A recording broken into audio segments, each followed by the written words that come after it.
Here we go. Go ahead. Once again, thank you all very much for being here today. It is such a great pleasure to welcome you back. My name is Joshua Tucker. I am the director of the Jordan Center for the Advanced Study of Russia, professor here in the politics department. It's great to see all of you here today. Before we get started, I just want to give a huge shout out to Sasha Spitalnik, who is our program, who makes all of this possible, all of this happen. And Kyle, who's outside of the door as well, helping out. It's great to see so many people in the Jordan Center during the time of the pandemic when we had nobody here. This is what kind of kept us going, thinking about events like this where we would have all of us back here together today. I do want to encourage those of you who, if this is your first time here, send us your email address so that you can get on our list. We have lots of great events. We have many more great events coming in this series as well. But so for those of you who are new to the Jordan Center, we're back in business. As you can see, everybody's here. We also, as you can tell by the cameras, we also do everything on hybrid. So if you aren't here and you want to attend any of our events, you can do it live on time in hybrid, and you can also check out the YouTube videos afterwards. And in particular, the YouTube videos from this series are available right after the talks are over. So it is with great pleasure that I introduce once again Yevgenia Albats, our distinguished journalist in residence here at the Jordan Center for the year, as she continues this amazing and wonderful series that she's put together on conversations with Yevgenia Albats. I have discovered, as I've always suspected and always known, that Yevgenia has the greatest Rolodex when it comes to anything Russia related. And unlike the rest of us who are like, oh, please, could you come and talk in our seminar or something? When Yevgenia calls, people tend to say yes. So, and I will let her introduce our guest. They say yes. They dare not say yes. Exactly. I was in graduate school with Yevgenia, so I learned that a long time ago. So anyway, I will let Yevgenia introduce our wonderful guest here today. We're super happy to have him here. I am incredible. I've looked forward. All these conversations have been wonderful. I'm especially looking forward to the conversation today. So without further ado, please join me in thanking David Remnick and Yevgenia Albats. Yevgenia will introduce David.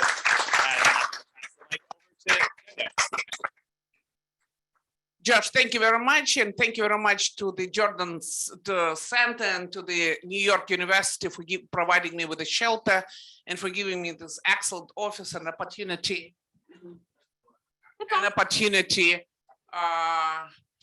To do what I do. I keep doing my shows for Russian audience, and of course, these conversations with we had, Peter Baker and Susan Glasser of New York, of course, and we had last time we had Professor Angela Stent of Georgetown University. She was absolutely excellent. So anyway, and I'm honored to introduce today to you David Remnick, the editor-in-chief, of course, of the New Yorker, and that's the latest issue that I got just yesterday. I've been religiously reading New Yorker since mid-1990s. David became the staff writer for the New Yorker in 1992, and he became the editor-in-chief 1996, right? 1998, sorry. So I've been a subscriber to the New Yorker, and for some time, it was even delivered to me in Moscow on paper, all the way until 2014. And then they cut off, of course, all that. But never mind, I kept reading it on my iPhone. They have excellent app. Anyway, but of course, the most, they have amazing feature stories. David and I, we know each other for the last probably 33 or 34 years. I was trying to figure out something like that. We got acquainted shortly after David became a Washington Post correspondent in Moscow. And these were the golden years of the Russian journalism and probably of the Russian history. It was when perestroika and glasnost just happened, thanks to this guy. Thanks to this guy, to Mikhail Gorbachev, who passed away the day I landed in New York City on August 30th, 2022. These golden years are reflected in the Remnick's masterpiece, his Pulitzer Prize winning Lenin Storm, The Last Days of the Soviet Empire. Since then, David has written 6 books with amazing variety of topics, from another book on Russia, called Resurrection, the Struggle for New Russia, to biography of Muhammad Ali and the 44th president of the United States, Barack Obama, and also there is collection of his essays and feature stories that he keeps publishing in New York. It's amazing because I know what it's like to be an editor because I was myself an editor, and I know that it's extremely time-consuming job, and it consumes your brains and mind and your life and everything. So I'm just stunned that you keep writing at the same speed as you did. So thank you very much for doing this. And before I ask my question, let me tell you that the idea is that I try to wrap our interview in 45-50 minutes, and then we'll go to the questions from the audience and alternate with questions from Zoom. Be aware this conversation will be recorded. We will download it on the Jordan Center YouTube channel and on the New Times YouTube channel as well. So those who didn't have time to come today, that you can watch it later. With your permission, David, I will translate this interview into Russian, if you don't mind. And I will put it on the New Times website. Of course, it's blocked, but still, this more than 1 million people left Russia since February 24, when Putin started the war with Ukraine. 1,200,000, the estimate. So, and this is huge diaspora, so they can read New Times regardless of all these blocking and exercises of the Russian government. So, yeah, so if you don't mind, I will do this. Okay, so let's start. Would you want me to start with good news or bad news? Okay. Okay. Then, Russian propaganda networks and its commentators are outraged with the outcomes of the midterms. Yeah. They expected a red wave, which was the sort of a product out of Mar-a-Lago, but it didn't happen. No. David, why didn't happen? Why did you so upset my guys back home? Before I answer that question, I want to say what you already know, that Yevgenia Albats is an absolute treasure, and you are very lucky to have her here. I think we all know that she's of mixed emotions about being here, who wants to be home like anybody wants to be, and Yevgenia above all wants to be in the thick of the action where she's born to be. And so it's doubly an honor and a privilege to be with you today. I really appreciate the invitation. And it's not that I wouldn't dare accept it, I would always accept it.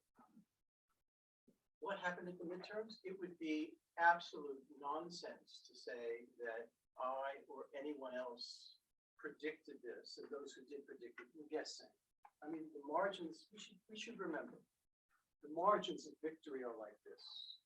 So on the one hand, if the margins of victory had gone one way, it would have been authoritarianism. And if it had gone the other way, it's a great victory for democracy. The fact of the matter is we're an extremely polarized country. I'm so sorry, David. We're having some audio issues on Zoom, so I'm just going to turn up your microphone. Turn it up. Mhm. Okay. No, we don't need that. Oh. Yeah, you can leave that. Yeah, you can leave that on. I'm just gonna, Can I keep going? Start again 1 second. in Russian. Yeah, just say a couple of words for President Putin himself.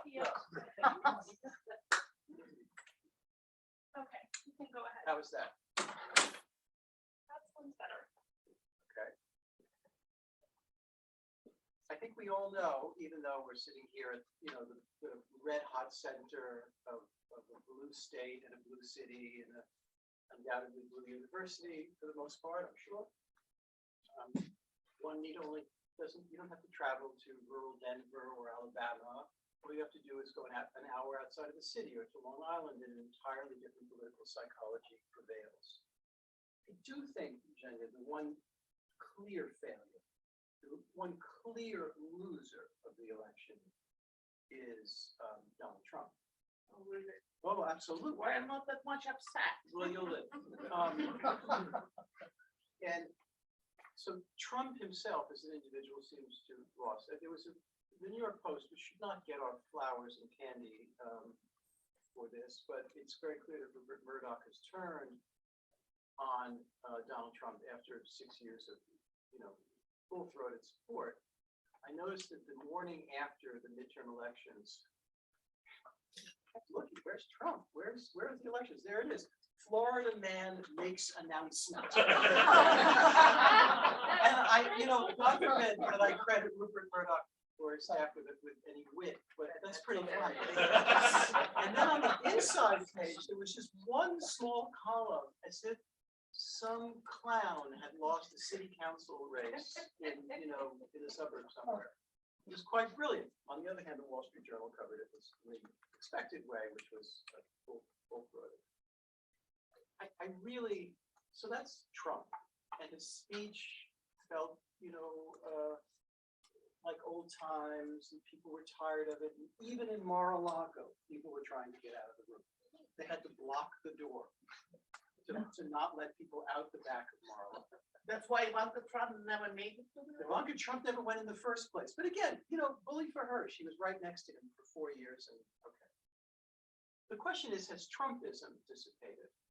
That what has been normalized in the country as so-called conservative politics is very different than the conservative politics that I grew up on, and you grew up on, and even the students here grew up on. That has radically transformed into a neo-authoritarian set of policies, psychologies, attitude toward the truth, style, language, what people say to each other, how they say it, the way we behave politically is deeply influenced by Trumpism. So when you hear about Ron DeSantis, the ascent of Ron DeSantis, or many others, by the way, I'm not absolutely sure that he'll be the candidate, and I'm not sure that Trump will lose either. I don't want to be quoted saying that Trump has no chance. Never count that guy out. Like, Bram Stoker story. The fact of the matter is that DeSantis is deeply influenced by Trumpism. The way he talks about people who are his political opponents is positively Trumpist. So the influence of what happened, it shouldn't displease Vladimir too much, because it has distorted our politics, our political rhetoric, the way we behave with each other, and policy, I think, for many years to come. So I wouldn't, yes, it was better from my point of view, from my political point of view, that what happened, as opposed to a red wave. But we shouldn't suddenly think it's, 2008 in Grant Park all over. Grant Park, Chicago. Exactly, where Obama victory celebrations took place. Joe Biden and Donald Trump did announce that they are going to run in 2024. Are we really going to see a run of two not that young personalities? Well, I correct you Sorry, slightly. I'm Trump- sorry to interrupt you again. David, can we have you use the handheld microphone, please? Okay. Thank you. Just pass it back and forth? Yes. Yes, let's just do that. How about that? Are you happy with that? That's perfect. Okay. Thanks very much. I would just dare to correct you slightly. Joe Biden has said he will decide in the beginning of the year, and he intends to run. He's left himself a kind of wormhole to crawl through if he needs to. I think it passes no one's notice that Joe Biden is not a 50-year-old man. And, you can see it physically. You can see it sometimes, in the mistakes he makes. I think there's probably more attention to that paid by the media than ordinary people. I think, rightly or wrongly, I think a lot of ordinary people think, yeah, I forget names somehow too. And it's kind of relatable, especially for us older people who forget a name or two or don't hear or whatever it is. Nevertheless, I'd be lying if I thought it was a political advantage to be 80 years old and running for a second term at the age of 82. So even if he does run, I would not be surprised if there were a opposition in the Democratic Party, not necessarily from the left, but across the range. And you have people like Gretchen Whitmer, in Michigan, Amy Klobuchar, feel free to fill in the names that you like, but I don't think it's an open and shut case that if Joe Biden runs, that he has the nomination. I feel about the, in terms of Joe Biden, two cheers for Joe Biden in a sense. I think particularly where Ukraine is concerned, he's managed to pull off an incredible diplomatic subtlety at the highest level, which is to say, full-throated support for a just cause in Ukraine, just the right amount of military support and coordination throughout NATO, and the result has been astonishing. First and foremost, bravo to the Ukrainian effort and their bravery and unity. And also a lot has been revealed about the Russian military and its corruption and disorganization and disintegration. But I think also Biden has managed to pass some legislation that had other presidents passed it, but he would get extraordinary credit for. It's just that when you have an inflation rate that ranges between 9% and 7%, it obliterates so much for so many people and for just, for reasons that one can understand. It's very hard to win a political race with inflation at that level, and yet the Democrats did. It says a lot about possibly where we are with the Republican Party. And I think Republicans know it. What did happen or has happened to the American political system? You have a country with a population of almost 33 million people. 332, I believe, almost something like that. And time and again, we end up with two names, Trump and Biden. Before that, there were also, there was Clinton, Hillary Clinton, before that. But anyway, it's very strange, especially to me. Yeah, well, You mean in terms of Even my background, in terms of age? I think what I think what Jen is referring to is in the late 70s, you looked around at the Soviet political system, and nobody was under the age of 75. And yes, and of course, the way of the stomachs affected largely Russian, Soviet, foreign, and domestic politics, right? But look, we have a two-party system. We don't have it's not the Israeli system where you have 15 parties or whatever it is, and then coalitions. And we have a two-party system. And we're also, whether we like it or not, it is very hard to imagine in the current United States, a Democrat on the left winning a nomination and then a general election. I mean, people in this room, maybe some people in this city might vote for it, but that's not the country we live in. And it would, even Barack Obama, who we now, a lot of people, I would guess, in this room, look back to with a lot of good feeling, even nostalgia, and not only about his intelligence, but about his politics. He was not on the left. The most radical thing about Barack Obama was his identity. The fact that he was a Black man who, for the first time in American history, won that office. That was the most radical thing about him. And historically, that will be the first paragraph in his obituary, may it come many years down the line. So it's not surprising to me that the Democrats, in order to win a general election, vote toward the center or center left. That has been axiomatic for a very long time. As far as younger politicians are concerned,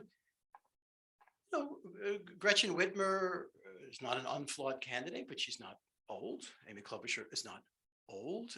Pete Buttigieg is positively young. All the people that people name are distinctly younger than Joe Biden. I think Bernie Sanders is not going to run for a national election, and Bernie is a year older than Biden, maybe something like that. And Hillary Clinton ain't running for anything anymore, I don't expect. So I think you'll see a new generation, but some of it depends on what doors Biden does or does not open. Okay. Close. Okay.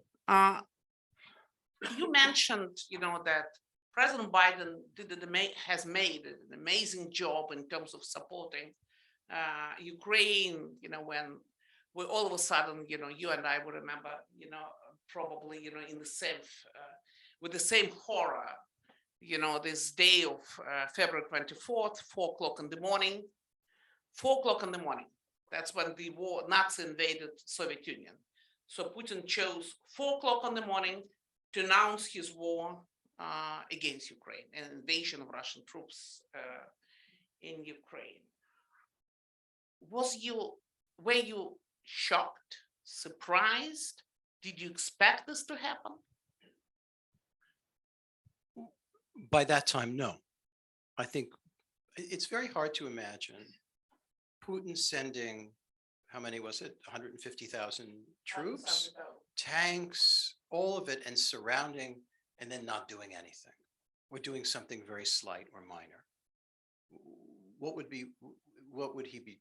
What was the point? I think we all know that what the plan was. The plan was to send an intimidating and seemingly overwhelming force to the Ukrainian border and have quick strikes and assassination teams and come in and so-called take Kiev and take certain cities at their leadership level.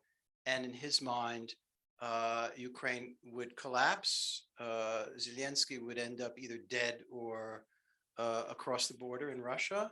And collaborators would seize the day, and a passive Ukrainian people would throw in their lot with Russia. That was the plan. The plan failed miserably, thanks to I think not only to the bravery of the Ukrainian people and the high organization of its military and its intelligence forces, but its deep cooperation with the United States and NATO. I think that was essential, especially after those first days where Kiev was not taken. And then the other thing that we're seeing more and more evidence of and learning more and more about is the utter failure of the Russian military. Zhenya, for the last, I don't know how many years, I've been reading articles in the Russian press and also the analytic Western press about the revived Russian military, its multiplicity of strategies, its sophistication, its who's the general that's supposed to be the mastermind of new kinds of military strategy. It was meant to be thoroughly revived upon the ashes of the much beleaguered 90s and aughts. And yet we see the Russian military in real time failing horribly, despite outnumbering Ukraine and Ukrainian forces. Its intelligence failures are spectacular. Its weapons seem not to work. Its generals are picked off one by 10 by astonishing. You see an entire military that doesn't know why it's there. So therefore it's unmotivated, disorganized, asked to do things that are just beyond horrible, and they know it. And of course they do it, a lot of them, and therefore you have things like Bucha and all kinds of strategies, but an utterly psychologically, strategically demoralized Russian military. And then when Putin had to go back under pressure from forces around him to call up even more soldiers, it was an utter failure, that effort. There were protests, mostly local protests, and at the same time, there's a class element to what's going on in Russia. Like, my guess is, Zhenya, your friends who are still in Russia, their sons at age 18, 19, 20, 21, and 22 have either left the country or have not been called up into the military and have made themselves scarce. I'm sure that's the case in Moscow, St. Petersburg. On the other hand, if you lived in Makhachkala or whatever provincial, they're scooping them everywhere. They're scooping them off the streets as cannon fodder, and they're coming back in boxes. How are mothers and fathers treating this horrific tragedy. And for what reason? Also, I watch, as a form of self-punishment, various Russian talk shows, Solovyov, Kiselyov, и так далее. And in the beginning of the war, for at least 6 months, it was full-throated, absolute support. If there was one slight word of disagreement, we all knew about it because it was exceptional. Now you hear all the time. Now the level of frustration on the pro-militarist right is loud. People like Kadyrov and other people in the inner circle have allowed themselves to criticize Putin. This is Not Putin. David, not Putin. They're allowed to criticize the effort. And the chief of staff. Okay, so who else is they're directing? And that's what we call it's without a difference. In essence, they've allowed themselves to criticize what they would not have done 6 months ago. So I think, there's a certain amount of chaos. And if you ask people who know or think they know what's going on, I think the Russian leadership doesn't know what they're going to do from day to day to day, that there's no master plan anymore. There's just a sense of trying to get by day to day. And it's a disaster. And everybody knows it. Today's news. Russian forces have carried. Yeah, they're coming. Russian forces have carried out rocket and artillery attacks all across Ukraine, from Kherson and Mykolaiv in the south to Lugansk and Kharkiv in the northeast. There have been 25 missile strikes and civilian infrastructure was hit in 6 regions. 23 people were injured in missile strikes in Dnipro and several people were killed in Zaporozhye. Russian cruise missile attacked Ukrainian power grid. Much of the country sporadically is cut off from electricity. There are problems with heat and sanitation, and it is freezing temperature in Kyiv, -2 centigrade today. How? And we watch this day after day, and the entire world and the entire democratic Western world is watching how Putin is destroying Ukraine, just tearing it into pieces. And nothing happens. He keeps doing this. He has his hands untied. And Ukrainians, this amazing resilience that they demonstrate, they are the only, who are trying to resist. Yes, with the help of the American weapons, with the help of the European weapons, but still, the entire Western civilization is watching what we once said, never again.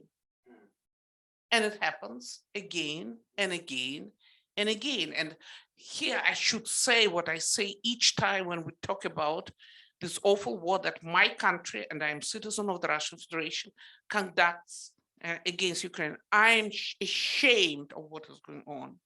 It is, I've never could imagine in my life that my country is going to bomb another country because my grandmother grew up in Ukraine as grandmothers and grandparents and parents of 11 million Russians who have first-degree relatives who live in, and you too. You're from where? Which part?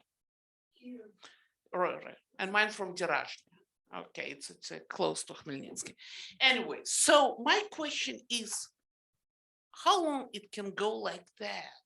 Are we going to watch and see how Putin destroys destroys Ukraine? Evidently. I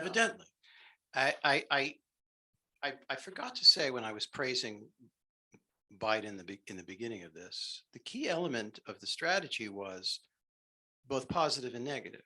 Positive in the sense of a certain kind of political support, military support, strategic support, and intelligence support. The negative is the desire not to begin the Third World War. So the day before yesterday, we saw one missile kill 2 Poles in Polish territory. And we all immediately felt the chill of what that could portend, because we all studied World War I, how little events trip into bigger events and then calamity. Not that what we have now isn't a calamity, but I mean on the grand scale. So happily, in a dark and ironic way, or at least to our relief, it is likely that that was not a Russian missile fired at Ukraine. But is Russia ultimately responsible for the whole thing? Of course. This was an invasion without rationale. And the only rationale that was present was Putin's completely fantastical thinking that Ukraine in its sum was not a real country. That's the entire logic. He is shocked that Ukrainian nationalism, self-possession, sense of self exists to the degree that it does. And insofar as some Ukrainians felt some sense of attachment to Russia, those people have now lost it. The only success Putin has had in Ukraine is to consolidate and heighten and forever ensure a Ukrainian sense of nation for all Ukrainians. Those for whom it did not exist, it sure as hell exists now. That's the great irony of things. Do you understand, or do at least, you of course, you thought about that. What is Putin's end game? I honestly think, Jen, again, the stupidest thing we can do is try to read people's minds. All we can do is analyze what we see, what we read, that we can rely on, what he says. And I think, quite frankly, take him at his word. I think that he had an end game, and within days, well, you might remember in the American experience that American forces would be greeted in Iraq with candy and flowers. Right? And then Charleby would be installed and democracy would reign forever and ever. That was the end game. And then what? What happened after that was years of horrific violence and chaos and improvisation and the rest. I think that's to some extent what we're seeing in Ukraine. There is no end game. And we constantly, I'm sure you watch the usual television shows and listen to the usual radio, and experts, far more expert than I could be, get on and they start talking very solemnly about the new cliche off ramps. What off ramp can we offer Vladimir Putin? At this point, short of surrender, or at a minimum surrendering lands that Ukraine has no intention of surrendering in Donbass, as well as consolidation of, Crimea and the rest, I don't see it yet. There was a very interesting moment about how many weeks ago was it that some congressmen and women on the left had a letter, and it was very clumsy, and unfortunately it was a kind of failure. It was just badly done. They'd written a letter earlier in the summer, at least listened to suggestions about negotiation. I understand where that comes from. It comes from the fear of thousands and thousands and thousands of more dead and endless war and digging in I get it. It was very poorly executed, in fact, so badly that it was withdrawn. About a week after that, you started hearing in Peter Baker, I think might have written the story in the New York Times, wrote that there's actually a debate at the highest level of the government, not the left in Congress, Democratic left, but in the government, about the very question that you're asking. How do you entice, draw in the seemingly unseducible Putin to, and as it's called, an off-ramp? What is the end game? Because you are right. Every day this is happening. Electricity. We worry about dams. We worry about nuclear power plants. We see thousands and thousands of human beings killed all the time. Losses are in the high tens of thousands on both sides. And there is no end to it. But I think if I'm reading the Russian leadership correctly, as well as the West, and especially the Ukraine, I don't see negotiations of the kind we're used to, public, official, across a table with little flags. I don't see that happening for quite a while. For quite a while. We're lucky if the American defense leadership can get the Russian defense leadership on the phone to avoid even greater disasters. Very often those phone calls are not accepted. It's very, very perilous. Yes, I'm a general. Mark Milley, chairman of the Joint Chiefs of Staff, recently warned that, quote, the probability of a Ukrainian military victory defined as kicking the Russians out of all of Ukraine to include what they claim as Crimea, the probability of that happening anytime soon is not high, military, end of quote. And he suggested that the government in Kyiv should consider the coming winter an opportunity to negotiate an end to the conflict. This idea, land for peace, is somewhat getting more and more popular, at least, the way I see it. Elon Musk, for one, the richest man on the face of this planet, suggested this several weeks ago. So what is your take on that? Well, the first thing I'd say is I'm glad that Elon Musk is not Secretary of State. It's bad enough that he's owns Twitter.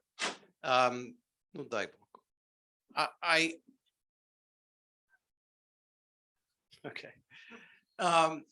Well, what Millie was saying is exactly the conflict that I was referring to.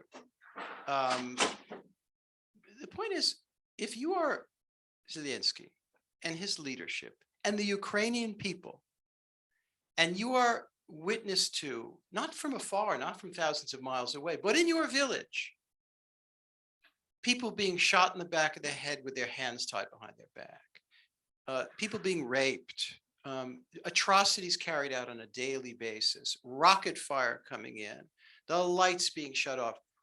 Are you about to be the first to raise your hand in surrendering lands? Or do you dig in your heels and fight more when you know the Russians are on their heels, to extend the metaphor? I think it's unreasonable to expect Ukraine anytime soon saying, you know what, we never really cared that much about Donbass or Crimea or. I just don't see that happening anytime soon. The dilemma you spell out absolutely correct, which is to say, as a result, not as a result, but the Russian actions are such that the damage is going to be horrific, despite Ukrainian successes in places like Kherson and so on. I wish I could give you an optimistic view, or I could give you a key to the lock. I don't have either one. And I don't think we see that in the short term, that's for sure.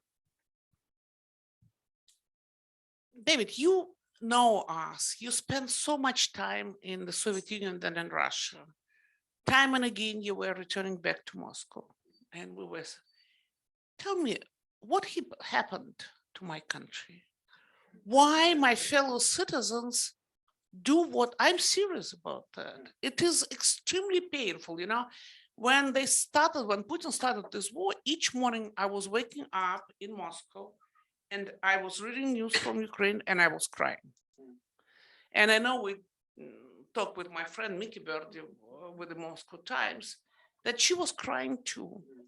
And part of that, not just, all these horrible videos that we were getting from Ukraine, but also it was horror that the people who were conducting that, committing all these atrocities and this genocidal war in Ukraine, they are my fellow citizens. They, maybe not next door neighbors, but somewhere around. And people who are giving them orders to do that, they live in the same city as I am. Mr. Prigozhin, who is the owner of Wagner army, right? You know, he's from St. Peter. This is a cradle of Russian civilization. What did happen to Russian civilization? What did happen to this nation, which so easily after, and especially given that we survived through the World War II, we lost 27 million people to that war. We got accustomed to think about ourselves as we're the nation which stopped Hitler. We managed to get it all the way back to Berlin and killed this brown, whatever, you know. Anyway, yeah. So what happened? Well, what happened is a 2,000-page book at minimum. And I can't possibly do it. You referred to, when you were introducing me so kindly, as having lived in Russia in a golden moment. And that's absolutely correct. It was also a fleeting moment. It was a brief moment in Russian history. Russian history is, and what I'm about to say is truncated to the extreme and banal as well, but 1,000 years of autocracy, in many ways cut off from the rest of the world, and then 70 odd years of totalitarian communism. And then for about 15 minutes, enormous promise. And the idea that, and the period I refer to obviously is, say, March 1985 till into the 90s. And so the idea that Russia, which had accumulated an empire and saw its ruling ideology, its totalist ideology of Bolshevism collapse, saw its imperial arrangements collapse. It saw its democratic promise turn from the possibility of demokratia to dermokratia, democracy to shitocracy. To see the concept of democracy so defiled in the eyes of so many, that's a long conversation too, our expectations in, say, 1989 to 1991 were ecstatic. Ecstatic. Democracy globally was on the rise in Eastern Europe, Central Europe, Latin America. Even in China, there was a democratic movement until it was crushed at Tiananmen Square. And now we see what's happening there. So the idea, and by the way, the American experience should show us that the idea that democratic liberalism, much less peace, is the natural state of things and everything else is an aberration, to me, unfortunately, speaks of a level of delusion that grown-ups should not take it very seriously. And so what we've learned in our American experience is, even in this country, which was formed in large part in the most convenient geography on the globe, right? Oceans on both sides, Canada, Mexico, and formed by Enlightenment philosophers in the 18th century of the highest order, although they got some things very wrong, like slavery and a few other things, rights of women, but at least put into system a democratic, liberal, improvable constitution.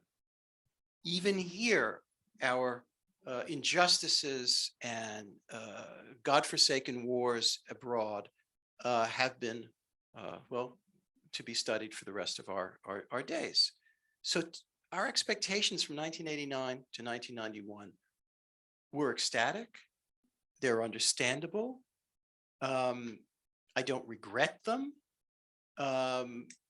But to have expected historically that it would be just a straight line to democratic liberalism and prosperity and comedy with all the countries around you and in the globe was probably a little too much to ask. That's a very, very, very short answer to a question that is incredibly suggestive. You know, I think there was another delusion, not just people in the West, like your circle, not your circle so much, but people a little younger who followed the Putin deal. It was basically a deal from 2000 to 2021. And the deal was, particularly if you lived in cities and you were educated, and you would, now you're going to be able to live a middle-class life, and you could go to Cyprus or visit Paris, read the books you want. If you want to send your kids and you're lucky enough to have the money to do it, send them to NYU. Great, but stay out of politics. That was the deal. And we saw that deal continue. And there was this delusion. You know, you would visit Moscow or St. Petersburg, and an increasing number of cities, you go, wow, this is different. Restaurant. I lived in Moscow from beginning of 88 to the end of 91. There were no restaurants.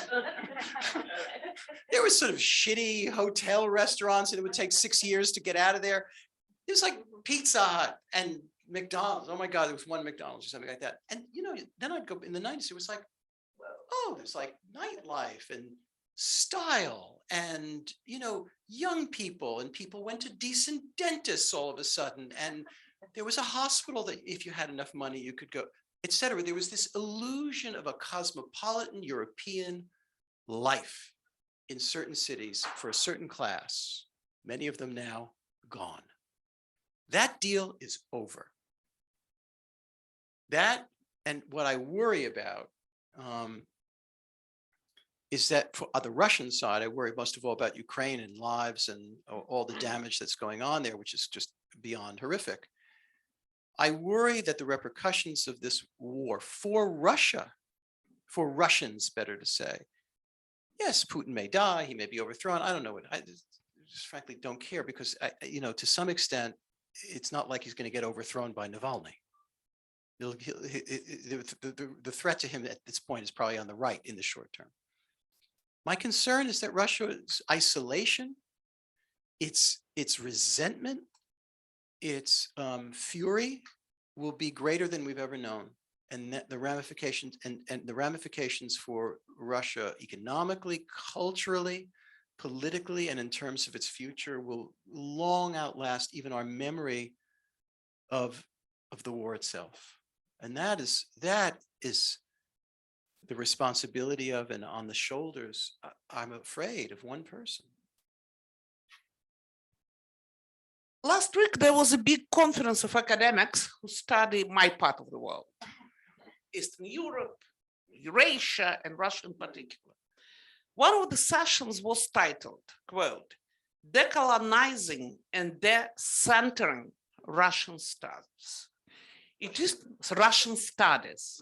It is to say that Russia's imperialistic ideology, I'm trying to explain what was discussed at the session, has gotten its hand over studies of the region as well, and this should be changed. Basically, it comes to the question that in the majority of the American universities and global universities, Russian culture and everything Russian was studied first and foremost. Few people really know, not to say in Russia, but in the United States universities, the history of Ukraine, or read, the history of Ukraine. And few people ask themselves why Gogol had to write his beautiful novels in Russian, though he was Ukrainian and he was writing about Ukrainian life. So what do you think, but this,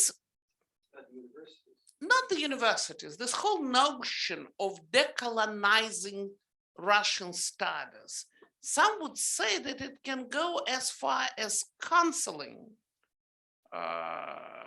Russian culture. I can tell you it's no fun to be a Russian now. Not fun at all. But what do you think about this whole notion of decolonizing of Russian studies? Well, let's start from the real reality. The real reality is that I don't know what the NYU statistics are, but I'm 64 years old. And when I was an undergraduate, I would say roughly 40% of the undergraduates where I went to school majored in the humanities. Now it's, I did. I was sorry. I'm sorry you mentioned. Oh, I didn't go anywhere grad. I went to work. A friend of mine who teaches at Harvard, another fancy schmancy school, said that, yes, it was 40-odd% in, when in the 70s or into the 80s. It is now 10%. 10%. These are wealthy universities with a lot of students who have the capacity to study humanities and then maybe do something distinctly non-humanities afterwards. So my greatest academic intellectual concern is a little less specific than your question. I worry about the humanities. I worry about people taking seriously the idea of taking a book, an enigmatic text that doesn't have just an ideology or a point of view or an identity, and people learning to wrestle with it in a complex way. That's something to learn in university. And my concern is that has become, for all kinds of economic reasons and other practical reasons, parent reasons, all kinds of reasons, has become more marginalized in a serious way.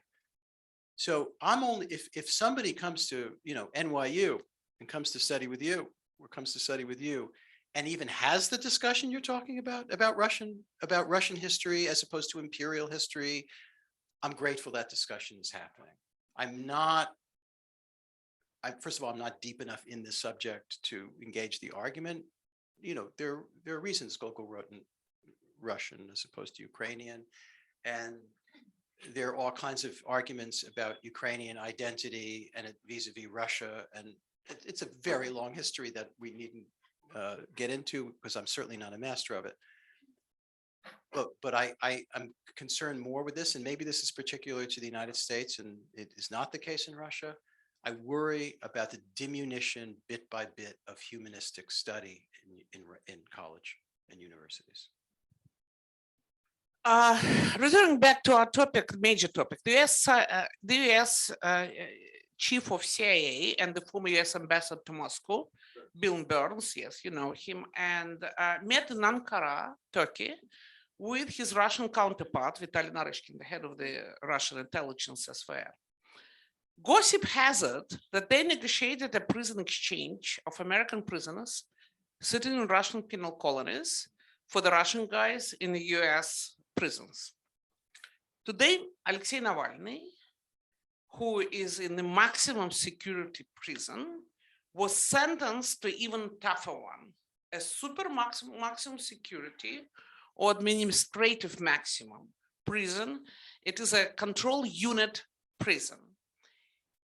From now on, he's not going to be allowed any family reunion at all. Before that, before today's decision, he was allowed 2 per year. On purpose, I went to Green Haven, the maximum security prison in upstate New York, to find out, what kind of rights your people, your prisoners have. So they have everyday visitors. They're allowed 6 times a week to meet with their wives, and they have family reunions once every 2 months, 6 times a year. People whom I met there, they had, some of them 2 bodies behind, some had 4 bodies behind. They're killers. They had 25 to life, 40 to life, 60 for life, and natural life. Navalny killed nobody. Navalny didn't do anything wrong except that he is an opponent to Mr. Putin. So my question to you, David, you understand and I understand that they're going to kill him unless we get him out. Is there any chance? And I know that President Biden was very supportive when Navalny, when Navalny returned back to Russia after Putin tried to kill him. And he was immediately put in jail. I know that President Biden and Secretary of State Blinken and his deputies, they were talking about Navalny at each and every meeting with Putin or his deputies. Now, do you think there is any possibility for the prisoners exchange like it happened in the Soviet times? You remember Natan Sharansky went through that, Vladimir Bukovsky, and so it goes. Couple of things. First, I wouldn't be too easy on without drawing any parallels and without excusing a thing, but let's remember our incarceration levels in this country are gigantic and outsized. They've gotten a little bit better, but marginally so. And the conditions in a lot of those prisons, including Rikers nearby, are abysmal. It's not a way to morally or even conditionally compare with the Russian system, but it's important to point that out. It's certainly not heavenly. Far from it. I think if you're saying that the US is wrong to have a prisoner exchange about US and Russians, you can say that, but I think it's going to, that the US is pursuing it very hard. I mean, I think the spectacle, for example, of Brittany Grenier and languishing in prison and now a penal colony for the possession of some tiny amount of, it wasn't marijuana, but it was a hash oil. Yeah, but it was oil or something. Yeah, is people know about that here, and if they can make a deal that they can swallow, they're going to do it, independent of Navalny. I think the idea that somehow the United States is going to get Russia to agree to exchange anything that involves Navalny in the near term, I just don't see it. I can't imagine it's on the political docket. Considering Putin's political position now with Ukraine, he's going to go out of his way to allow his main political opponent, who is would turn into the most vocal opponent of the war and of him, that he would do that deliberately. Why would he do that, Genya? How could he do that? I wish he would. I wish he'd do it yesterday. But just if you're trying to, because he may get desperate. His desperation would lead him to release Alexei Navalny. Forgive me, you know these things better than I do, but I don't see it. I don't see why he would do that. To impress whom? To gain what? That seems very, very unlikely to me, unfortunately. Unfortunately, yes. And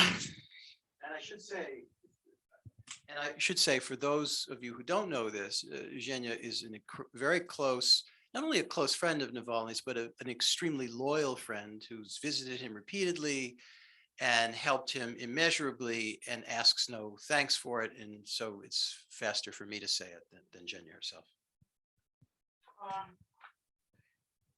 Alexei Navalny is extremely talented politician, and he's our only hope. Because Putin may want something from President Biden, because he may get desperate, because he doesn't have too many assets to trade for.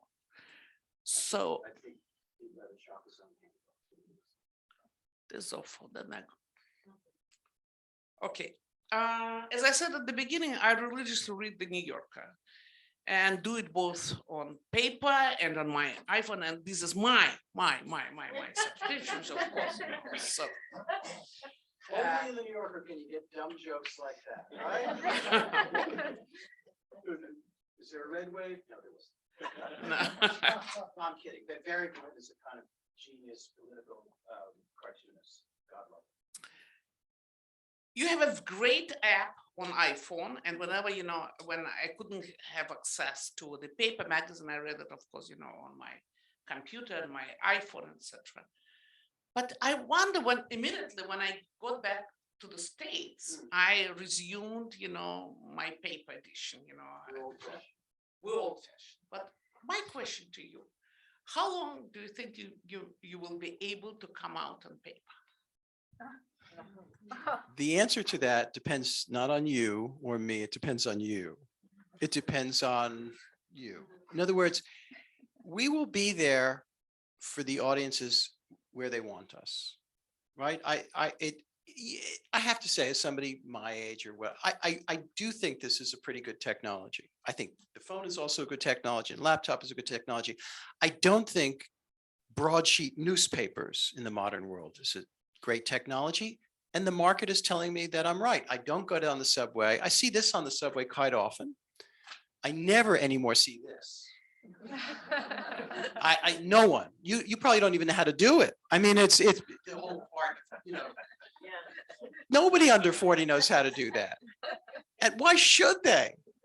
But they're reading the New York Times. They're just reading on their phone. And so what? The key thing is, the essential thing is, can we survive? And we damn well will. Can we survive as a going concern economically and stick to our guns in terms of our level of quality, depth, beauty, humor, all the things we want to be? And if you insist that be on the phone, we're going to be there for you, or on a laptop. Or if you make me broadcast it on the side of the Empire State Building, I'll do that. If that's what works, as long as it's beautiful, true, fact-checked, edited, and written at the highest level. That's the key. As long as we can maintain our values and sense of quality, how it gets to you, I'm agnostic about it. I have my own personal preferences. I don't read books on tablets, for example.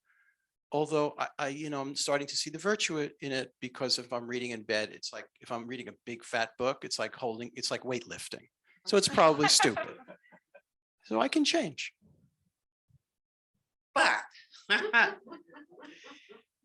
since I do read the New York, now, couple of issues ago, probably a couple of weeks ago, there was a feature story, probably 20, if not even 30,000 words long.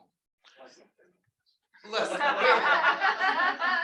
On the leader of one African country who happened to be a Nobel Prize winner because he allegedly ended the civil war in his country, so to start a genocidal war against one of the tribes in his own country. And I was reading, but I cannot imagine to read this on the iPhone, just because how many screens do you need? And I was reading, and then finally I got and decided to see what is it there in the very end. So tell me, how do you choose length, and what kind of stories can be that long? First of all, it wasn't 30,000 words. It was 8,000 words. No. Seriously. I'm absolutely 100% right. 8, tops 9. This was about Africa, the African nation of Ethiopia, not so small. And in fact, it had absolute access to its very complicated leader. This is John Lee Anderson. And the war, in fact, came to an end 2 or 3 weeks later. You're welcome. I'm being ridiculous. What I mean to say is, if you don't want to read it on the phone, Yevgenia, don't read it. In other words, read it where it's udobno, where it's convenient to you. I'm used to it now. I got used to it. I wasn't initially. I changed. And no one's asking you to, and I'm not being defensive about this. I just wanted to be available to our readers in the forms that they want it in. If that's a multiple sense of forms for this period, for the next X years, fine. That's what we're going to do. And, that's the easy part. I mean, the biggest struggle for us, and it's different from the newspapers, the biggest struggle for us that took place over a period of years when the internet came along. A daily newspaper had all kinds of challenges where the internet was concerned, but in the end, the New York Times online was the same metabolism, a little bit speeded up during the course of the day. Things land during the course of the day, and maybe something that would come out on Sunday comes out on Tuesday, but it's more or less the same. You're getting the news, right? The New Yorker, until, I don't know, 15 years ago, whatever it was the same thing every week. It was this print object that came out once a week. It was not especially concerned with what day you read it. If it was timely in the sense that it was certain subjects were in the air, or cultural events were in the air, but it wasn't the daily news. We leave that to somebody else. All of a sudden, we're presented with this technology that its greatest virtue is speed and distribution, right? You couldn't, if you wanted the New Yorker pre-internet, you had to be a pretty clever person to get it delivered to your door. You didn't know that many people who got the print New Yorker in Moscow. You just didn't. And if you got it in Paris, where it was easier to get it, you got it a week late, 2 weeks late, 3 weeks late, and it cost a lot of money. Now you get it instantly. What was difficult for us was to figure out our identity online, what to do with this new metabolism that had something to do with the New Yorker and not like some third-rate version of the New York Times. We already have a first-rate version of the New York Times. Didn't need a third-rate version of it. So that kind of identity struggle was the source of, and remains, a constant conversation, argument, source of meetings. And the same goes for audio, video, and all the other technologies that are potentially creative and exciting. I just want them to all be at the level of the New Yorker on a moral sense and on a journalistic sense in terms of accuracy. We had to figure out how to do the speed thing. That took a while. Thank you very much. I understand that I already exceeded my limit. So now we have to, I would like to pick up your questions. And, I have, quite a few questions here on Zoom. So, but yes, please go ahead. Please present them, because I hate to talk to anonymous. So please, yes, your name. Okay. I worked for the Moscow Times. Sure. Years ago. Yevgenia, you mentioned the 1.2 million Russians who left Russia. And I want to first of all, can you describe who this group of people is, what it means for the future of Russia, and also as, I don't know if you would identify as a member of that group, can you just reflect on how do we make sense of the experience of this diaspora? Do you ever expect, for example, to go home? Impossible question. Because I keep telling myself that at the end of the spring, I'm going to be home. My home is Moscow. I still, just yesterday I was thinking, wait a second, probably it was a mistake to leave. Yes, it was getting risky. Yes, there were just today all of a sudden, once again, they fined me for 40,000 rubles. God, another story, Anyway, I just got this information letter from the Roskomnadzor. But anyway, that's predominantly, there are a lot of IT people, there are a lot of, each and every newsroom left.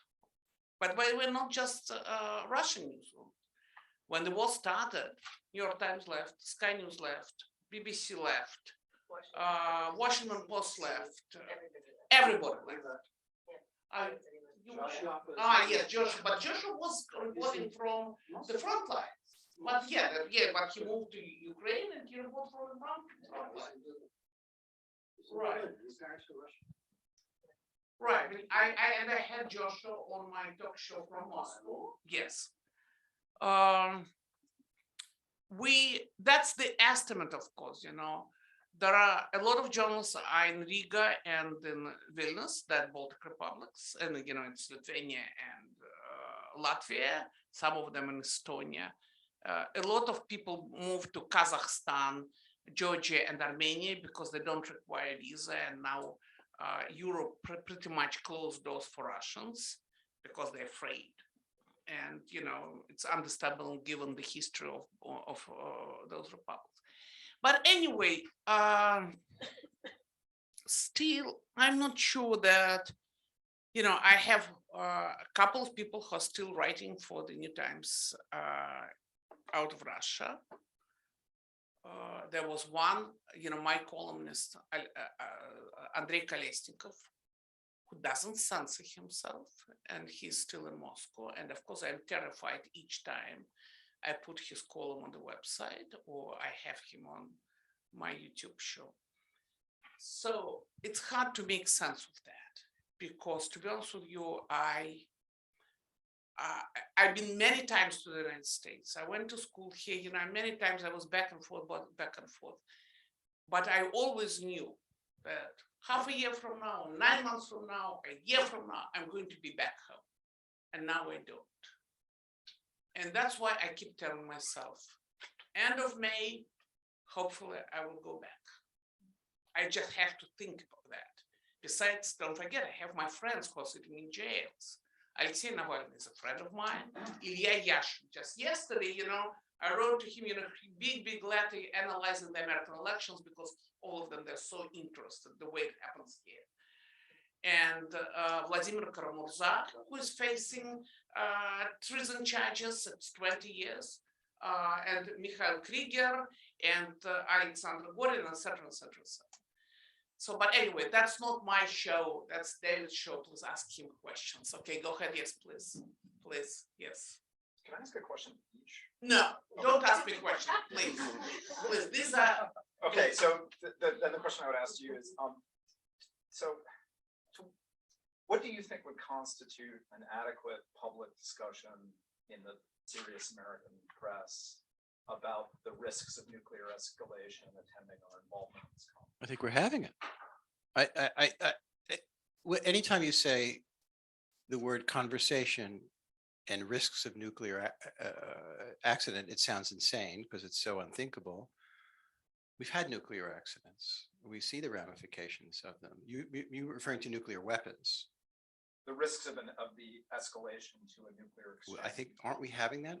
Haven't I heard that numerous times? And my question to you is, do you what's think amazing, what's amazing is sometimes you hear the conversation on a level of such calm that it's almost frightening. In other words, well, tactical nuclear weapons, it really wouldn't kill that many people, and it wouldn't leave the area lifeless for that long. I mean, we're at that level. I find that quite chilling. But what's equally chilling is what's actually happening right now. That you don't need nuclear weapons to kill what's probably added up to close to 200,000 people. I think that's, well, I certainly in some.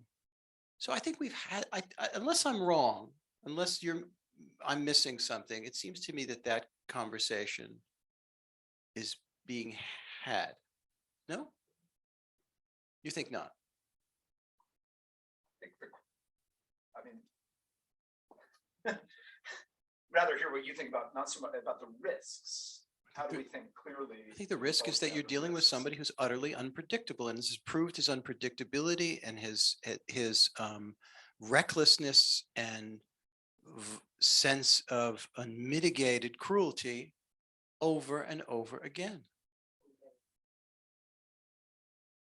Yes. Fourth row. Yeah, there's a little cluster. The woman in front of you, actually, and then I'll get you. Yeah. Hi. Hi. Thanks so much. I'm Victoria Smolkin. I teach Russian and Soviet history at Wesleyan. Hi. Hello. So my question is, we were talking about, we introduced this idea of land for peace, right, as a possible framing, as a resolution that's getting traction. The question I have is really appealing to your knowledge of the American establishment from the inside as they understand Russia. Putin has made his intentions very clear, and they're broader than Donbass, Crimea. They are actually on a kind of civilizational scale, right? So that's one.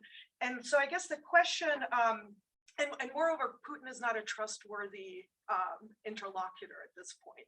I think Too that's many- fair to say. Too many deals have been made and broken. So the question I have is, do you think there is a version of Russia as currently constituted with which it is possible to make peace? That's the, 64,000 ruble question. So far, no, because it all goes through one person. What is relatively invisible to us, although there are aspects of it that have become more visible than when Yevgenia and I had an interview when she was in Moscow. I don't know how many months ago, 6 months ago. January 2022. Oh shit, it was that long ago. Okay, I well, ask you, where are we now? yeah. So, and no, you interviewed me. I interviewed you after the war began, and it was published online in the New Yorker. Right.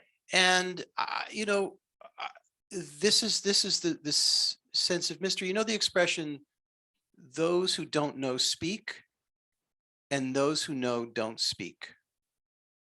And I think we should keep that in mind when we hear people say Putin thinks this, Naryshkin is telling Putin that, he's isolated because of COVID and he's only hearing this. And I think this is all speculative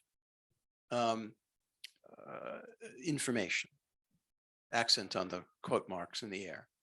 So I'd be very wary of speculating with a certainty about what Putin does or does not think, or what Putin will or will not do in the near term. He likes it like that. But this is the price of the political system that he has taken great pains over time to establish. There's no feedback systems. This is the great horror of a highly authoritarian system. And with the pandemic, with all kinds of other political events that we've seen over the previous years, there's less and less feedback. There are fewer and fewer people that are in his inner circle of any reliability, and certainly that we can rely on. I will say, and it's an interesting thing to note, I was once talking to an inside person, a Russian person who really knows Russian things and was at that time in the government, high up. And this person said, if truth be told, we know relatively nothing about North Korea. Very little. For all kinds of reasons. We know a lot about Russia. We know a lot about Russia.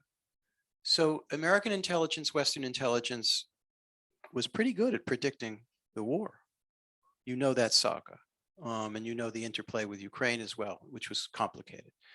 We know a lot, but there's a lot that we clearly don't know from day to day. I will say that there is stuff that comes out, at least in the pop press, that just seems to me on this just nonsense. For example, counting on the notion that Putin has cancer or Parkinson's, he's going to die tomorrow, and it's a chipucha. It's nonsense. So I'd be very wary of guessing, because that's all it is. And the gentleman behind you. We have to grab a question from Zoom. Yes, and here is here is a question from Katrina van den Heuvel. Of course, Katrina.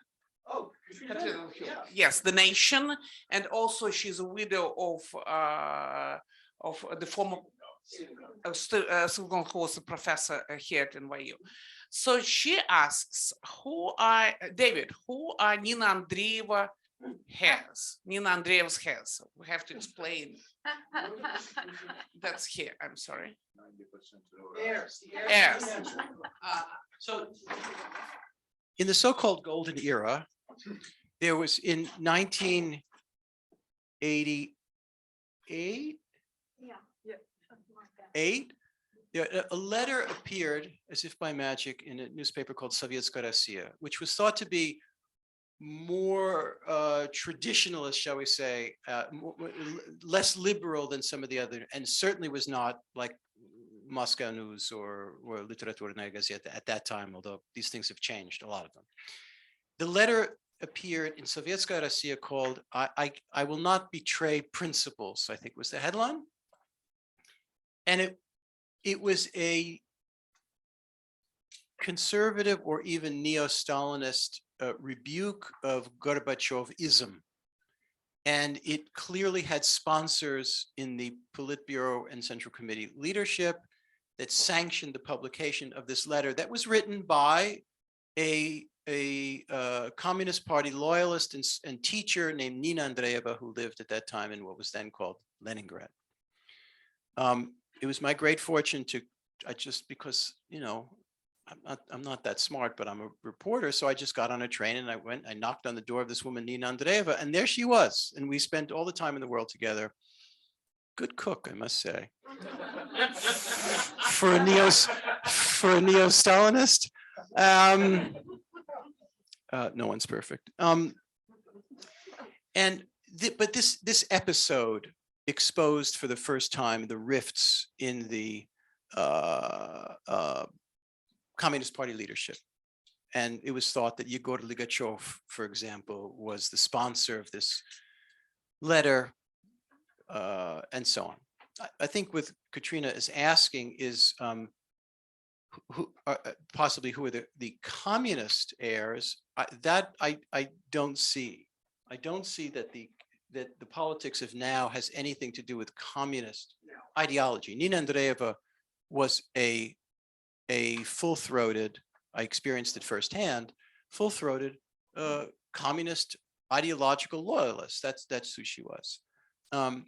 What I do sense in Russia, and Zhenya will certainly tell me, I hope, when I'm wrong, not if I'm wrong, but when I am wrong, that there is both in the leadership and in the population a ferocity of Russian nationalism that is something to be extremely concerned about. And one of the things that the people who try to know what's going on in the leadership will say is that if Putin were to get hit by a car or die or overthrown, it's not as if he would be immediately replaced by the heirs of Alexei Navalny. It would be people who are more like the intelligence and security apparatus of the Putinist system that's been built over time.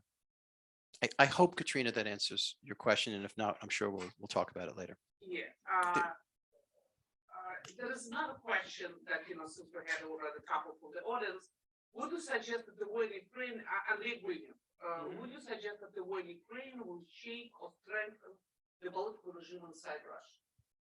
It's already shaken the political political regime inside Russia. I just don't think we see it the way we would see it in a more transparent, more easily reported on society. I think this is evident. When you have Kadyrov saying the things that he's saying, and when you have Prigozhin, who couldn't be a more loyal figure, being critical or openly frustrated, you're seeing fissures in the leadership that you would not have seen a year ago. I think that's pretty self-evident. I think this guy's been waiting very patiently. Thank you so much. A while back, you mentioned the kind of fantastical thinking that allowed Putin to enter Ukraine, expecting to find a passive population who would, not resist. I'm wondering what could have been done. I don't know. I was wondering if you could talk about kind of the political or cultural context that allowed that delusion to begin and take hold and go uncontested up to the doorstep of the invasion. I think there's a very human desire and reflex to not believe that the worst is going to happen. Most dramatically, we see this with climate change, collectively, globally. There's a kind of, let's all hold our hands, close our eyes, and try to forget this is going to happen, because to stave it off or even to ameliorate it is just too costly, too destabilizing, and too much of a pain in the ass to deal with. There is this human reflex. And today at lunch, I went to Columbia University, and John Chancellor Award was given to Masha Gessen. And not unlike Yevgenia Albats, who's been writing about the KGB for, I don't know, 30 years, and telling us some very scary things, I know repeatedly that when Masha Gessen would write something seemingly outrageous about the course of Putinism, or Yevgenia Albats would write early on about the degree to which the security establishment was not only reestablishing itself, but becoming the true elite of the country and aggrandizing itself in the financial sense as well as in its power, people didn't really want to believe that in every quarter. There's a very human desire not to believe the worst thing possible could happen, because it's very hard to live that way. And that leads to some, very often, some foolish thinking. And we're all guilty of it. Yes.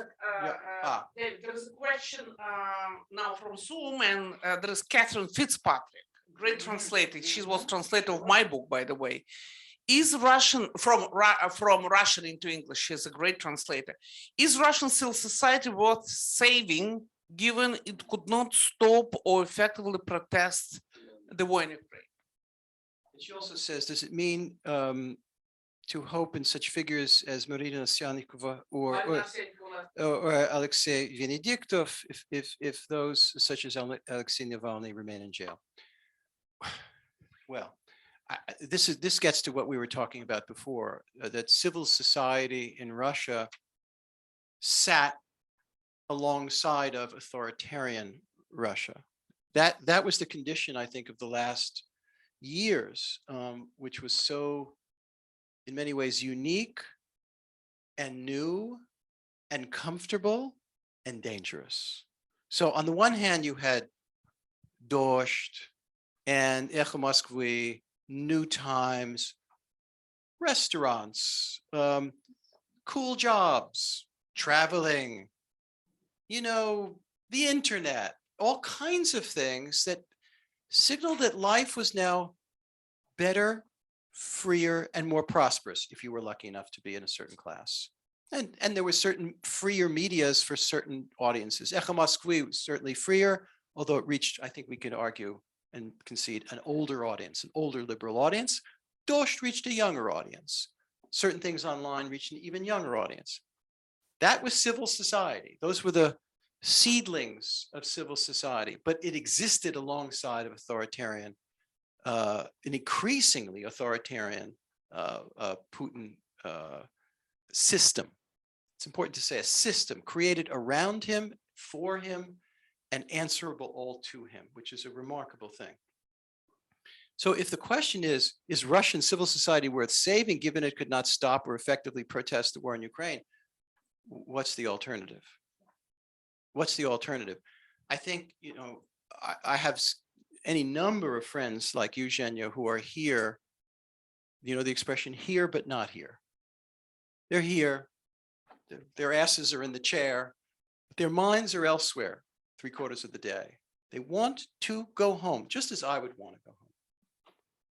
Their psychological life, their political yearnings, their hopes for the future, their hopes for their children do not reside in Greenwich Village. They reside on Kutuzovsky Prospect or wherever you happen to live in whatever place. So, of course, I think it's worth saving. And one can only hope and one can only fight for, whether as a journalist or an activist or a student or whoever you happen to be, a better future for Russia and for Ukraine. We've talked an awful lot about Russia today, and it shouldn't be forgotten that the true damage in the immediate sense, the death count, the ruination of the infrastructure of a nation is in Ukraine. In Ukraine.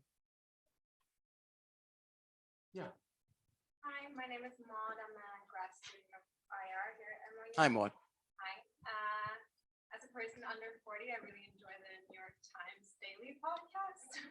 And last week they mentioned briefly that a crucial turning point is that Putin now has asked parts of the population that has no to little military training to join the forces. Right. What's your take on this? Do you think this can mean something for the support that he has in Russia? I think imagine yourself a parent of a 25-year-old grocery clerk or construction worker or hospital attendant who one day is told to get on a bus, and 3 days later somebody's going to put a rifle in your hands or put you in a tank and you're in the middle of Ukraine. And 5 days after that, it's very likely that you'll be sent home in a box. Imagine you're the parent in that circumstance and what your attitude toward the Russian state is going to be, even though you've been told for a year and more that this is a righteous special military operation, that Ukrainians are our brothers and sisters, if only they would knuckle under. It's quite possible that that could change your view of the world and your view of your government and the view of your dictator, I think.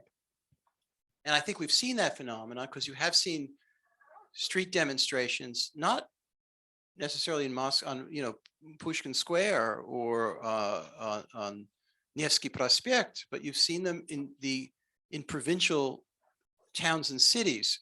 Again, not hundreds of thousands of people, but the courage that it takes for anybody to come out for 15 minutes. It is always in my mind the exemplary moment of moral courage, or one of them in Russian history, takes place in August 1968. What happened? The Soviet Union had just invaded Prague, Czechoslovakia, to crush the Prague Spring, to in effect kidnap the leadership of Czechoslovakia and bring them to the Kremlin and to reform them. 8 people, 8 went to Red Square, 8 Russian intellectuals, the absolute cream of the Russian intelligentsia, one of them pushing a baby carriage, a poet, this kind of milieu. 8 people, they went to Red Square. They came out with signs, placati, signs, and they said things like, we are with the Czechs, down with the Kremlin, that kind of thing. Within not minutes but seconds, KGB officers, KGB people who were on the square guarding Red Square were all over them and beat the hell out of them, and off they went to various phony trials and then prison. The whole thing took at most 5 minutes. This was the birth in many ways of what was then the modern dissident movement. There certainly had been aspects of it before in Sinyavsky and Danielle and all kinds of things. That moment of courage by 8 people, you could argue, without exaggeration, led to the birth of a dramatic dissident movement, or it sparked it. So when I see 100 mothers go out into the city square of some provincial town in Russia, that has meaning because it represents far more than the 100 people. So I think what was being said on that radio program and that podcast has real force. Yeah. David, thank you so much. This has been amazing. My pleasure. I want to try to combine 2 questions into one, although it might end up being. And by the way, somebody, as soon as you've really had enough, wave your hands or grab your throat or something like that. I'm mindful of that. Go ahead. And I want to pick up on 2 things you said. One is, I think actually there's a quite similar take from political science would say that if Putin is likely to be exited out of power right now, it's going to be not necessarily from the right, but from the elites, as opposed to a mass uprising. And that's a common phenomenon in these kinds of circumstances. That looks like the more likely scenario. But you also had this very interesting insight where you talked about the deal, right? The Putin era deal of what you get in return for staying out of politics, which had a certain feel to 1970s Eastern Europe as well. And so that's something that a lot of us have talked about. And what I'm interested in your take on this in particular, given your sort of long history with Russia and the sort of holistic view of Russia in-depth journalism that we get out of the New Yorker. You mentioned that deal was a deal for the middle class in the cities. And so my question is, what is the result going to be longer term for those who haven't left? I mean, we know what the immediate result was. A lot of people left. Yeah, but it's, if in fact, and I don't doubt Genya, that it's 1.2 million. Right. There's still a lot left. It's a nation of how many? Yeah, 144 So million the- people. So my question is, what's going to be the result on the people who were the benefactors of that deal? The middle class who were enjoying that you now said is over. And then could I you don't know that it's contrast over. that? I don't know that it's Oh, over. I thought that's what you said. I think You said now. it's over for now, that's for sure. Yeah. It's over now. If you can contrast that with how that's being interpreted by the people who were maybe not the benefactors of that deal previously, the ones who didn't get to go to Cyprus and who didn't send their kids abroad and who didn't live in Moscow and St. Petersburg. Mhm. And I wonder if you can tie that a little bit in to this question of public support for Putin. Like, and it's different from the question we've been talking a lot Sure. about right now, which is what's the effect of the mobilization? That I think is clear, and we understand that throughout the country. But it's that's critical. engendering pushback. But I'm talking longer term. I understand. If that world's over, where does this leave us, and what's the differentiation between the middle class and the rest of the country? Well, look, most people, and it's important for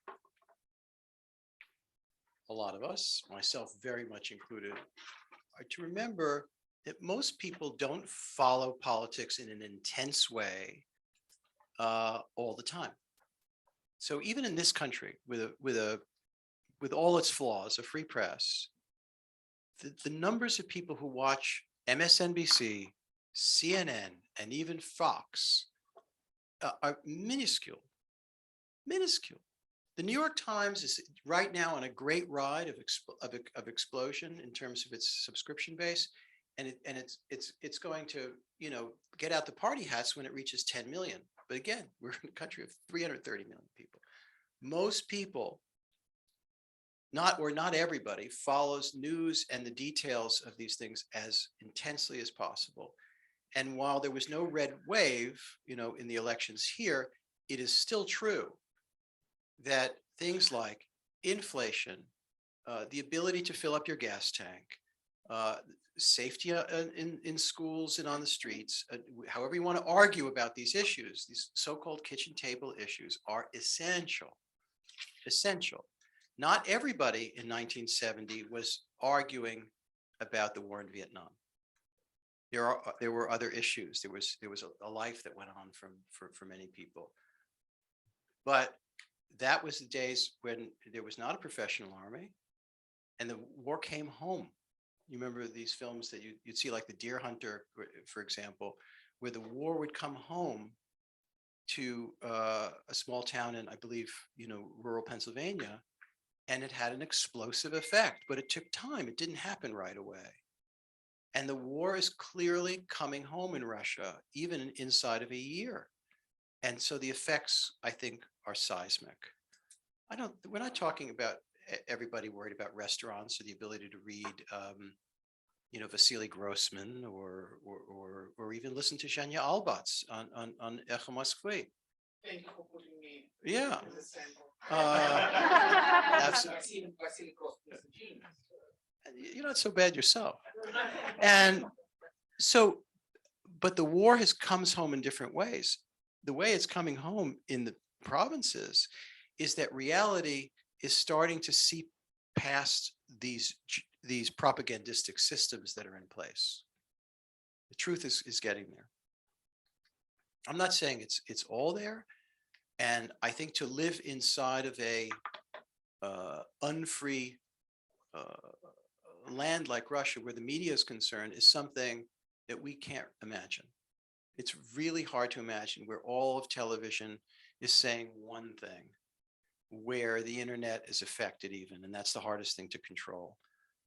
Where certainly publications, New Times, which, forgive me, never had a gigantic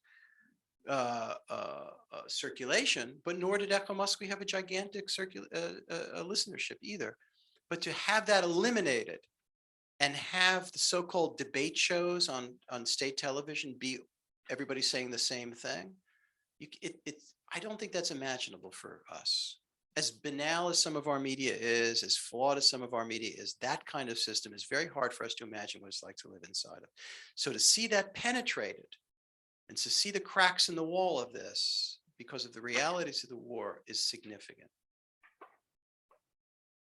May I ask you, of course, all of us read Plot Against America. Do you think The Plot Against America, the Philip Roth novel. Philip Roth, of Mhm. course. Do you think it's plausible in this country? Of course I do. I'm sorry, but it damn well, to some degree, happened. I've been wrong about some big things, but one thing I wasn't wrong about was Trump. And I'm not the only one, please. I'll on the night in November in 2016, I went to an election night party because I thought of, all our pieces were all ready to go to be posted on the internet. First woman president.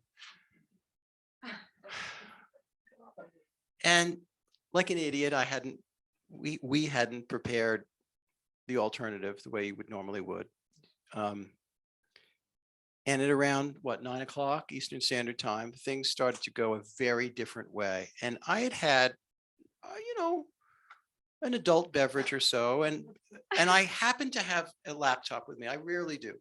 Usually I have my phone, but I had a laptop, and I'm at this party. And I went off into a corner in the kitchen. There's like 60, 70 people around, and I wrote this piece called An American Tragedy. A really, really dark piece, which just shows I can't drink. and I'm sorry. Unfortunately, everything in it came true, and then some. And then some. In those days, in 2016, we were still making fun of his hair color, like as if this or his exaggerations. It wasn't a lot of people using words like authoritarianism or the potential for neo-fascism or many other things. All of that came true. All of that came true. So, and it could have gotten a lot worse if he had been reelected, because of course he would have been less restrained, more surrounded by even deeper lunatics.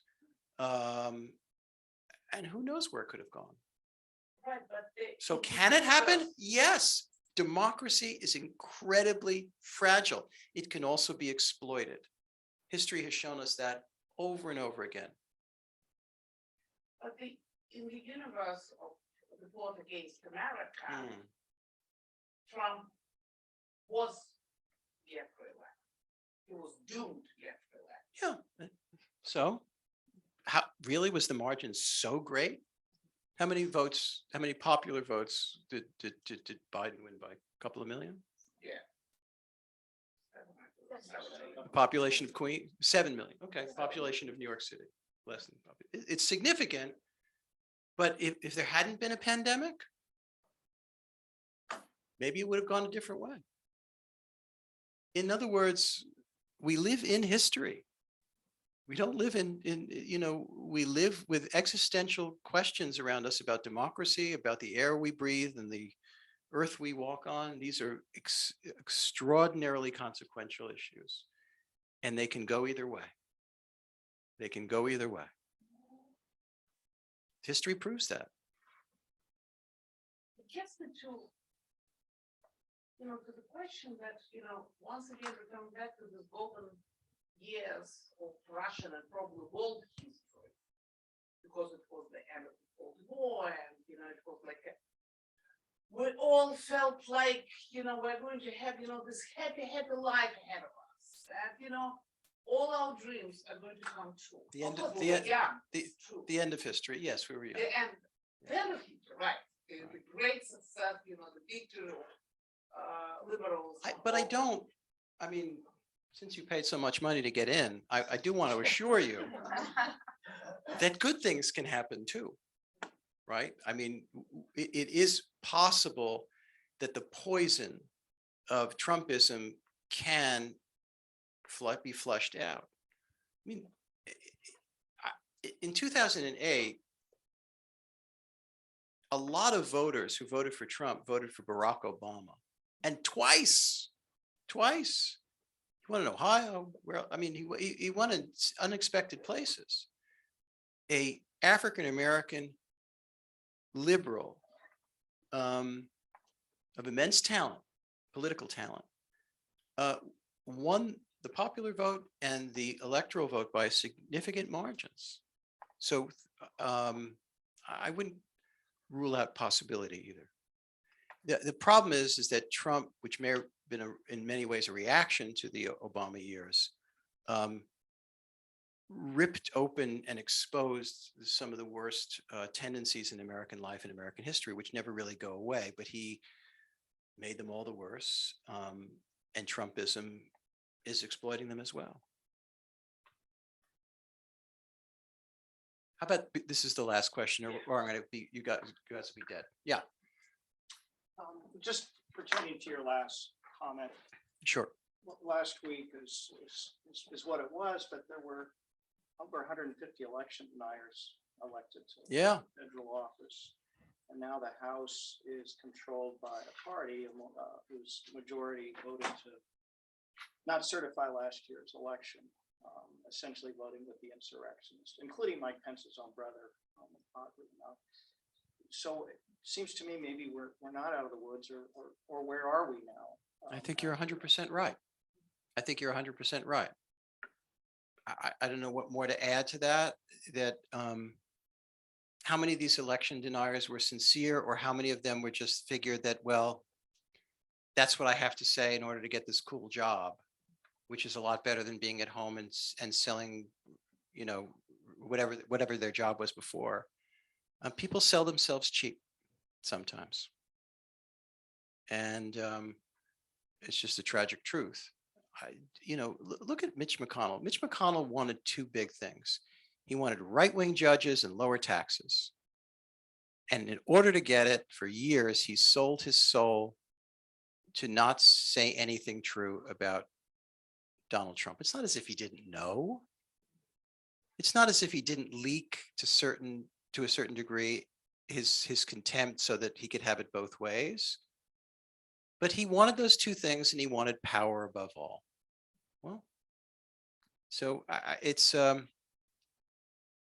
so when something like 1989 does happen, and there are political actors of integrity and creativity, like Gorbachev, and he was hardly alone, like Sakharov, in a different way, and even for a while, people in the Yeltsin camp, and we can have that argument too. We should be looking square at them too, in terms of their possibilities. They're not perfect. They have all kinds of flaws. Gorbachev did, certainly Yeltsin did. Sakharov, I'm not quite sure what flaws he had, other than he died too soon. So again, I think things turned out better than we might have thought, but you're 100% right. So with that, can I do this? I want to thank Yevgenia Albats for everything she's done for years and years. Thank you very much. It was amazing, and it was a great interview. Thank you very much for doing this, and thank you for giving that much time. And most important, thank you for doing this, because for me, I don't have any sense of stability. I live in between countries. My home is 10 hours flight from here.